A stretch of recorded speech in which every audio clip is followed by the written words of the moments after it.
Okay అండి. మనతో పాటు బీఆర్ఎస్ నేత శ్రీనివాస్ గారు కూడా యాడ్ అవ్వడం జరిగింది. గుడ్ మార్నింగ్ అండి శ్రీనివాస్ గారు. రైట్. ఓకే. శివకుమార్ గారు, ఇప్పుడు జరిగిన వ్యాఖ్యలు అంటే సీఎం రేవంత్ రెడ్డి కొన్ని వ్యాఖ్యలు అయితే చేశారు. మోదీ అసలు బీసీనే కాదు, ముఖ్యమంత్రి అయిన తర్వాత తన కులాన్ని తీసుకెళ్లి బీసీలో యాడ్ చేసుకున్న అంటే కన్వర్టెడ్ బీసీ అయిన వ్యక్తి అని చెప్పేసి కొన్ని వ్యాఖ్యలు అయితే జరిగింది. సో ఇది జాతీయ స్థాయిలో ఏమైనా దుమారం రేపే అవకాశం ఉందంటారా ఈ అంశానికి సంబంధించి?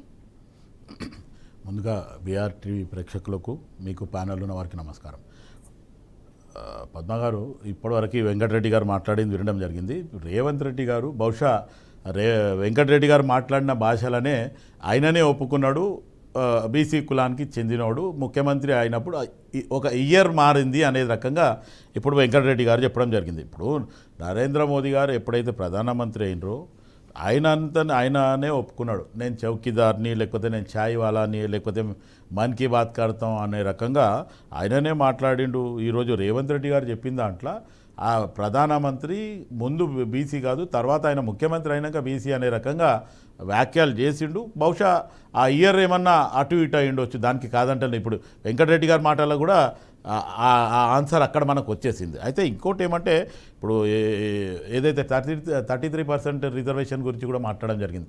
33% రిజర్వేషన్ని ఇంప్లిమెంట్ చేయాలని చెప్పి ఇంట్రడ్యూస్ చేసిందే మా రాజీవ్ గాంధీ గారు. ఈరోజు కొత్తగా నరేంద్ర మోదీ గారు ప్రధానమంత్రి అయినాక అనేది. ఇప్పుడు వీళ్ళు చెప్పిన దాంట్లో కూడా ఆల్రెడీ విభజన హామీ చట్టం కింద కూడా తెలంగాణకు రావాల్సింది ఇంకా ఉంది, ఆంధ్రప్రదేశ్ కింద. ఈరోజు బీహార్కి ప్లస్ ఏపీకి ఇవ్వడానికి ముఖ్య కారణాలు ఏంటి? ఎందుకు అక్కడ బడ్జెట్లో కేటాయింపులు ఎక్కువ చేస్తుండ్రు, ఇటు తెలంగాణకు ఎందుకు మొండి చేయి చూపిస్తున్నారు అనేది ఆలోచన. గతంలో ఖమ్మం అక్కడంతా వరదలు వచ్చి మునిగిపోయినప్పుడు 1000 కోట్ల రూపాయలు అడిగితే మీరు 300 కోట్లు లేకపోతే 400 కోట్లు ఇవ్వడం జరిగింది.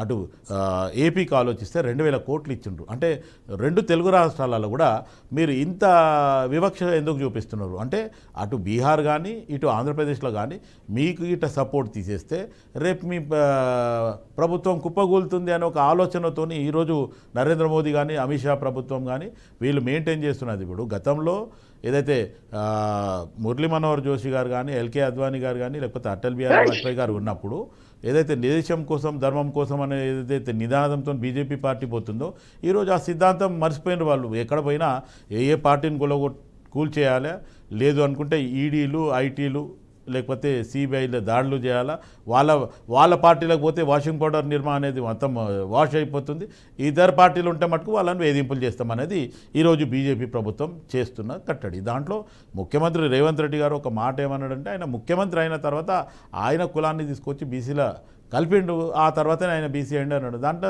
పెద్ద వెంకటరెడ్డి గారు మాట్లాడిన దాంట్లో ఎక్కడ కూడా ఒక వ్యాఖ్యలు మీరు సమర్థిస్తున్నట్టు ఇయర్ క్లారిఫికేషన్ అంటే, ఇప్పుడు ఒక్కటేమంటే వెంకటరెడ్డి గారు ఇంకొక మాట కూడా అన్నాడు. ఇప్పుడు నరేంద్ర మోదీ నేను బీసీని లేకపోతే నేను కాదు అనేది ఎక్కడ కూడా నేను ఆ రకంగా ప్రస్తావన తీసుకురాలే. ఈరోజు రేవంత్ రెడ్డి ఎందుకు ఆ వ్యాఖ్యలు తెస్తుండ అనేది వెంకటరెడ్డి గారి ప్రశ్న. ఒకటి ఏమంటే, కాంగ్రెస్ పార్టీ అధికారంలోకి వచ్చి ఒక 14 మాసాలు అవుతుంది. గత 10 సంవత్సరాలలో మొత్తానికి మిగులు బడ్జెట్ రాష్ట్రాన్ని అప్పుల కుప్ప చేసింది అనేది పార్లమెంట్లో మీ నిర్మలా సీతారామన్ గారే ఓపెన్గా స్వయంగా చెప్పడం జరిగింది. అంటే 10 సంవత్సరాలు మొత్తానికి తెలంగాణని ఏదైతే మిగులు బడ్జెట్ రాష్ట్రం ఇస్తే ఈరోజు అప్పుల కుప్ప చేసిందని కాంగ్రెస్ పార్టీ పదే పదే చెప్తుంటే, కాదులే అది ఇదని సస్యమరా అన్నారు. ఈరోజు బీఆర్ఎస్ వాళ్ళైనా బీజేపీలైనా. ఇప్పుడు ప్రస్తుతం నిర్మలా సీతారామన్ గారు కూడా అదే మాట చెప్పిండ్రు. అంటే మీకు ఇంకా ఆ పార్లమెంట్లోనే అదే మాట చెప్పిండ్రు అంటే ఇంకా అది కన్ఫర్మ్డ్ అనేది మీరు కూడా ఆలోచించాలి. ఇప్పుడు మొత్తానికి గతంలో ఆలోచిస్తే ఇప్పుడు వెంకటరెడ్డి గారేమో బీజేపీ బుక్ రాసుకుంటున్నారు, అటు టీఆర్ఎస్ బీఆర్ఎస్ ఏమో ఒక పింక్ బుక్ ఒక బ్లాక్ బుక్ రాస్తున్నాం అనే రకంగా వాళ్ళు మాట్లాడుతున్నారు. అంటే మీరు ఎన్ని బుక్కులు రాసుకున్నా ఏం రాసుకున్నా పరిపాలనలో ఏదైతే కాంగ్రెస్ పార్టీ అధికారంలోకి వచ్చిన తర్వాత ప్రజలకు ఏమైతే మాట ఇచ్చిందో, మేనిఫెస్టోలో పెట్టిందో అది ఖచ్చితంగా పూర్తి చేస్తారు. ఎవరు కూడా మాకు టైం ఇవ్వలేదు, డెడ్ లైన్ ఇవ్వలేదు, కానీ మేమే 100 రోజులలో చేస్తున్నాం. తర్వాత ఖజానా ఖాళీ ఉంది, బడ్జెట్ లేదు. రెండోది గత ప్రభుత్వం 10 సంవత్సరాల మొత్తానికి ఖజానా ఖాళీ చేసింది, దోపిడి దొంగల దోచుకున్నారనే రకంగా ఈరోజు కాంగ్రెస్ పార్టీ ప్రజలకు ఏదైతే హామీ ఇచ్చిందో అది ఖచ్చితంగా 6 గ్యారంటీలు కానీ ఆ మిగతా హామీలు కానీ కంపల్సరీ ఫుల్ఫిల్ చేస్తారు.